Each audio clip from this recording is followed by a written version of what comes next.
When I was a kid, one of my favorite things to do was to be gathered up in the car, and we would head north out of North, or south out of North Little Rock, and we would head toward Glenwood, Arkansas.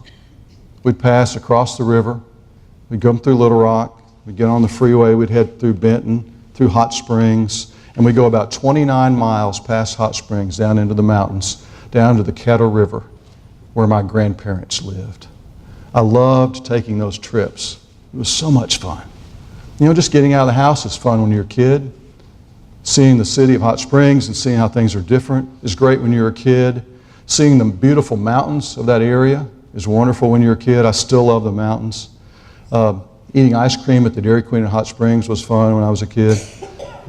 There were lots of great things about that when I was young.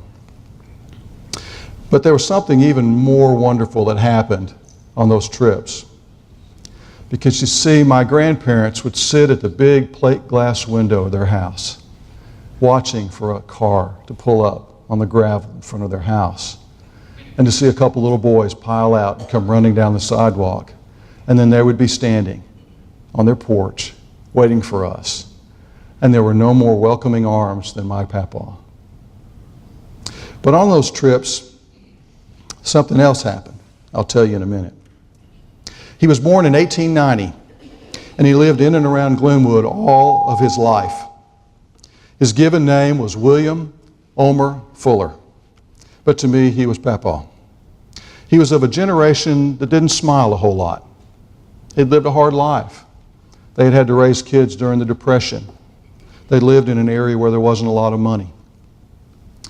He started life as a farmer. He later worked in a lumber mill. Then he was a carpenter. Then he ran a gasoline distributorship. And then he and some friends started Midway Trucking Company. Late in his life, he owned and rented property. He did a lot of different things in his life, mostly by necessity.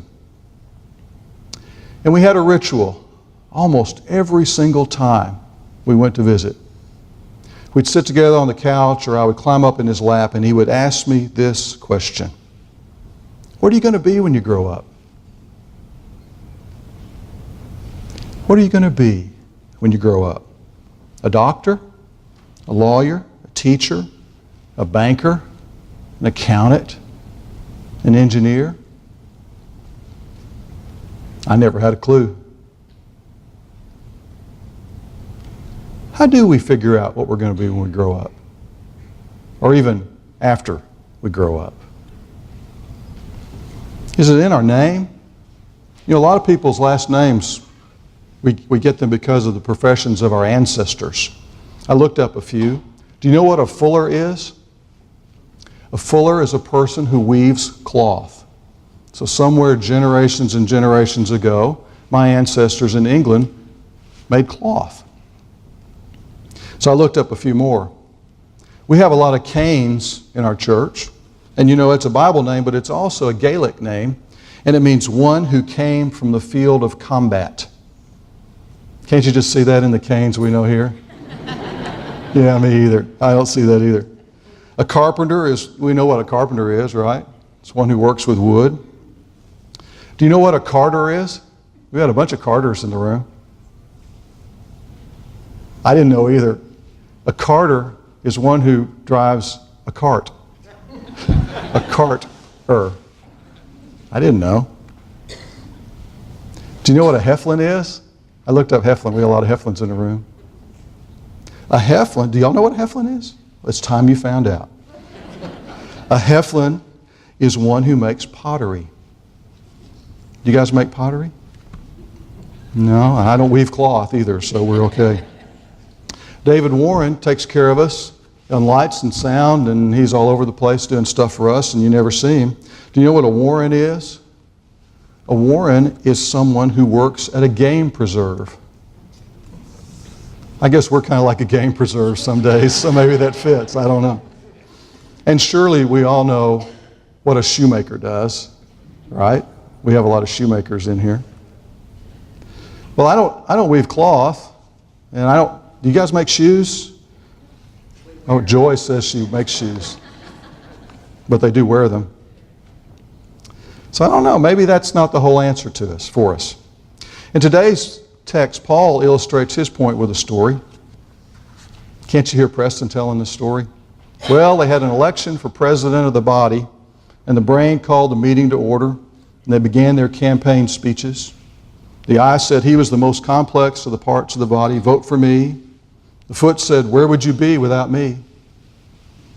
I thought that was kind of funny when I wrote it down.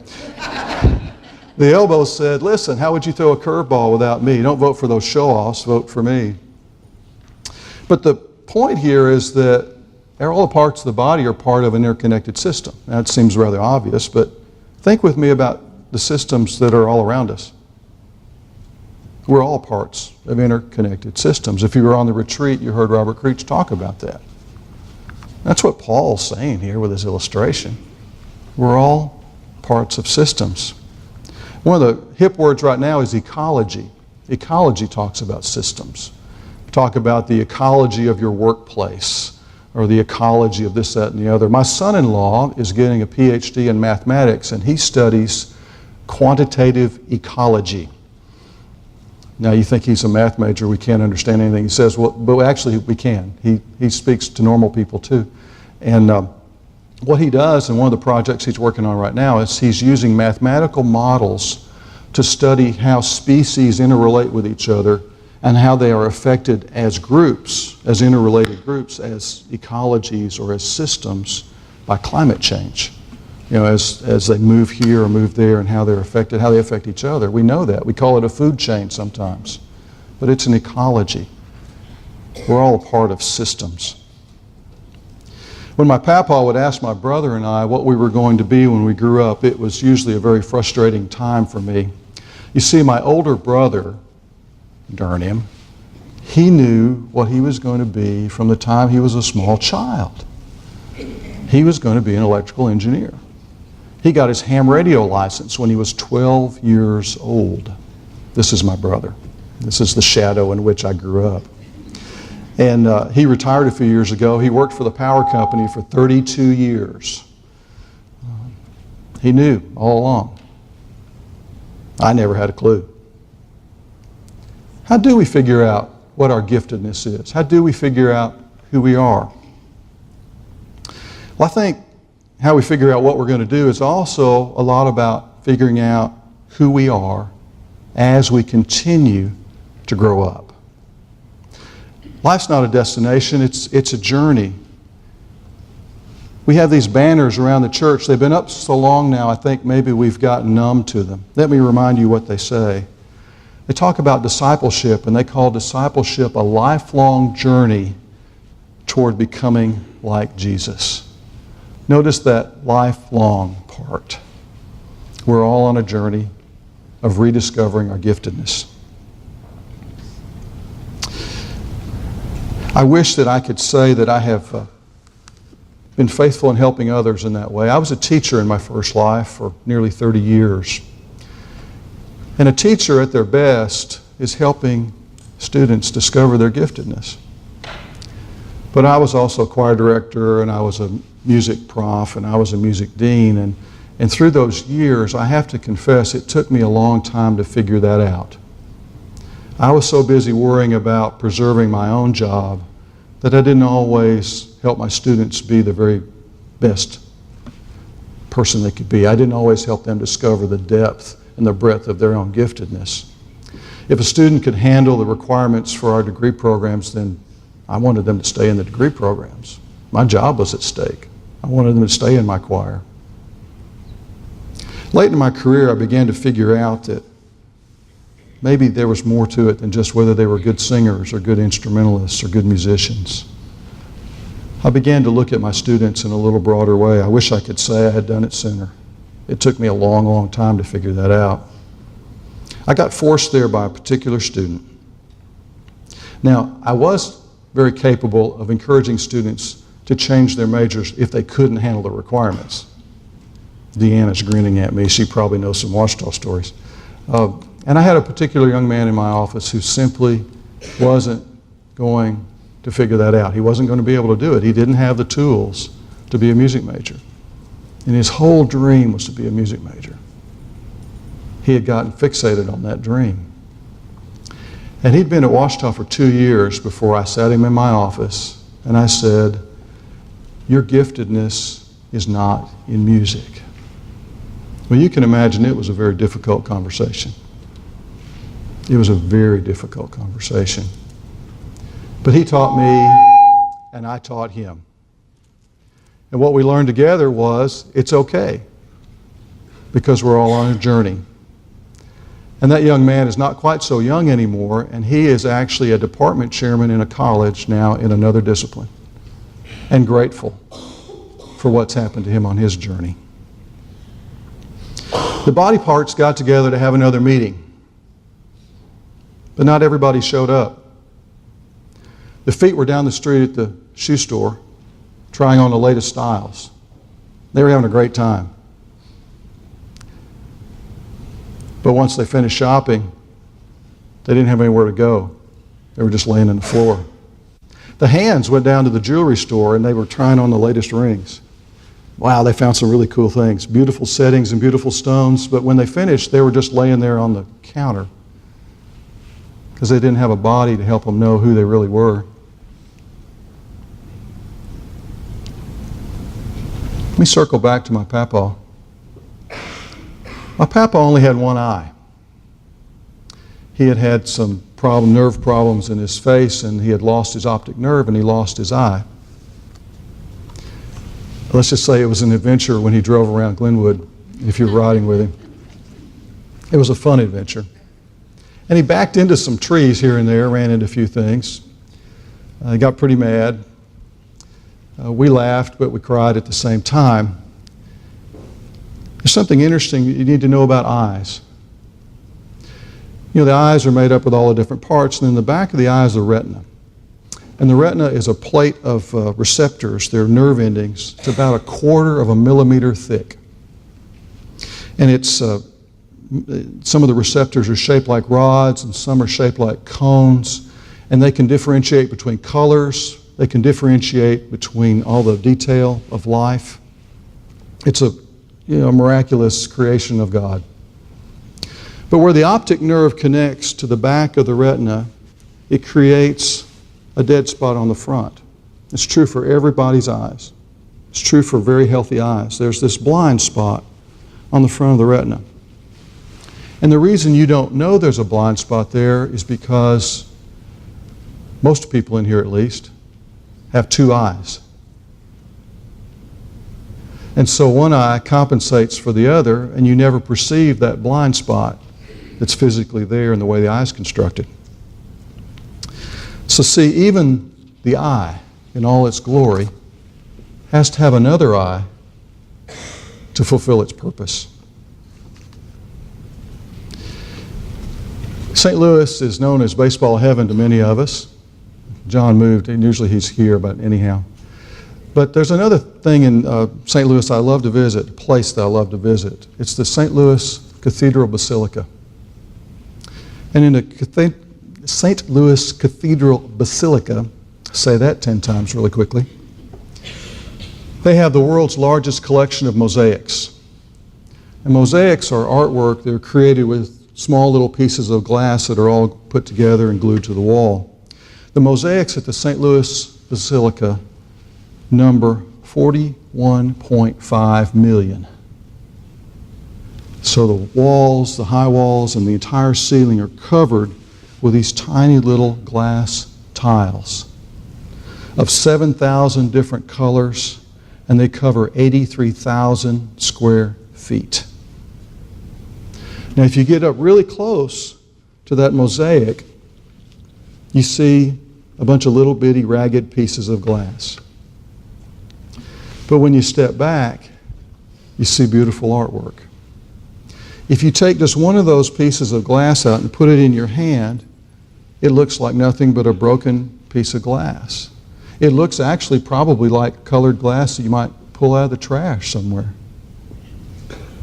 But when you put it in with its partners, it has great beauty and great purpose. We live with this idea in our country of rugged American individualism. We're told that our successes are our own and our own alone, that we are all self-made people. But Paul says we are yet one body. We find our very identity by sharing our giftedness with each other. But even more than that, we don't even know what our giftedness is without each other. We must look to each other to know who we are. For it's there, among other places, that God reveals His purposes for us. We mustn't neglect to realize that our giftedness is revealed in community. There was a miracle this March. We hear about March Madness. We'll talk about a March miracle. It got started 2 years ago. A guy named Ryan Anthony is the principal trumpet player for the Dallas Symphony Orchestra. Fairly young guy. He developed multiple myeloma. Well, we know about multiple myeloma, that form of cancer, here in our church. We have people here that have struggled with it, still struggling with it. And Ryan was very, very sick 2 years ago. And while he was sick, his friends from across the country called. His friends that were trumpet players, his colleagues, his mentors, they called and they said, "What can we do? We want to help." He said, "When I get well, let's play a concert together." And so on March the 4th in Dallas, 18 of the world's finest trumpet players gathered to play a concert together as a fundraiser for multiple myeloma research. Now that's pretty much a miracle, because that will never happen again, to have that assemblage of trumpet playing talent in one room playing one concert. But you may not know that trumpet players are the most egotistical, arrogant, uncooperative, competitive people in the whole orchestra. I can say that because I was a trumpet major when I started college. So I get licensed to say that. But when these 18 people gathered, you had Doc Severinsen, names that are famous in the world of trumpet. You had the principal trumpet player for the New York Philharmonic Orchestra. When they gathered together, something magical happened. There was no sense of competition. There was no sense of ego. For goodness sake, the principal trumpet for the New York Philharmonic Orchestra never played on the concert by himself. He always played with 2 or 3 other guys. I talked to him afterwards, and you would never known that he was such an incredible player. But something else happened that night. These guys, who were the world's finest trumpet players, playing in this venue, you could just tell their tones were richer. Their music was more powerful. Their joy was much more deep, probably than anywhere they'd ever played before. Because they knew why they were there, and they knew who they were with. May it always be so for us as well. Take a moment, if you would. Look to your left and your right around the room. Here are the people who will help you continue to discover your giftedness. Look in front of you, behind you, and around the room. Here are the people who need your help, who need your encouragement, who need your prayers, who need your presence in their life for them to discover who they really are. We are many in number, and we are many in giftedness, yet we are one body. Let's pray together. Gracious and loving God, you have knit us together in ways beyond our knowing. You have bonded us together as an ecology, as a system, not only in this room, but outside of this room, for your very creation. All bear your mark. We all bear your image. May we bear it to each other as others bear it to us. In Jesus' name I pray. Amen.